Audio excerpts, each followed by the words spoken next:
एक समय था जब भगवान श्री राम ने नदी को पवित्र करने के लिए अपने चरण नदी में डुबोए।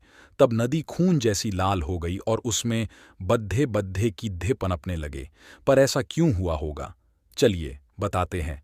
कहते हैं शबरी श्री राम की परम भक्तों में से एक थी। शबरी भील कबीले से थी और भील समाज में शुभ अवसर पर पशुओं की बलि दी जाती थी। लेकिन शबरी पशु पक्षियों से बेहद प्यार किया करती थी।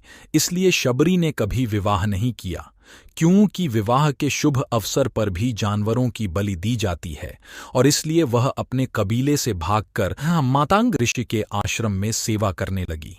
शबरी प्रभु श्री राम की भक्ति में लीन रहती थी और मतंग ऋषि से धर्म और शास्त्रों का ज्ञान लिया करती थी। मतंग ऋषि त्रिकालदर्शी थे। शबरी की निस्वार्थ सेवा देखकर बेहद प्रसन्न हो गए थे। और जब मतंग ऋषि का अंतिम समय निकट था, तब उन्होंने शबरी को आशीर्वाद दिया था कि एक दिन भगवान विष्णु के अवतार प्रभु श्री राम शबरी की कुटिया में आकर उन्हें साक्षात दर्शन देंगे, जिसके बाद शबरी को मोक्ष की प्राप्ति हो जाएगी। जब शबरी ने पूछा कि श्री राम कब आएंगे, तब मतंग ऋषि ने जवाब दिया, तुम उनकी प्रतीक्षा करते रहना, वो जरूर आएंगे। लेकिन तब तक प्रभु श्री राम का जन्म भी धरती पर नहीं हुआ था। शबरी कुटिया में रहकर रोज भगवान श्री राम के आने का इंतजार करती थी। वो रोज उसके आश्रम के रास्ते से कांटे पत्थर झाड़कर रास्ते में फूल बिछाया करती थीं और जंगल से ताजे फल लाकर प्रभु श्री राम के लिए रखा करती थीं। ऐसा करते करते शबरी को 1000 साल बीत गए, लेकिन ऐसा कोई दिन नहीं था शबरी ने प्रभु श्री राम के आगमन की तैयारी न की हो। एक दिन जब शबरी अपने आश्रम के रास्ते में झाड़ू लगा रही थी, तब कुछ ऋषि मुनि पास की नदी में स्नान करके आ रहे थे। तभी शबरी की झाड़ू से धूल उड्डाड़ी कर ऋषि पर जा गिरी।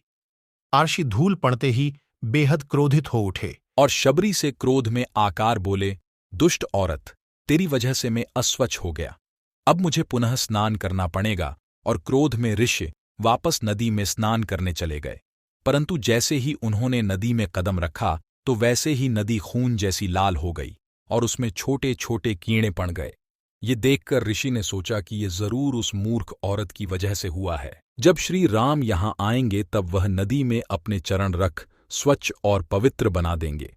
जब श्री राम और लक्ष्मण सीता माँ की तलाश में भटकते भटकते शबरी की कुटिया में पहुंचे, तब शबरी ने प्रेम भाव से उनका स्वागत किया और रूकर उनके चरण से लिपट गई और उनकी खूब सेवा की।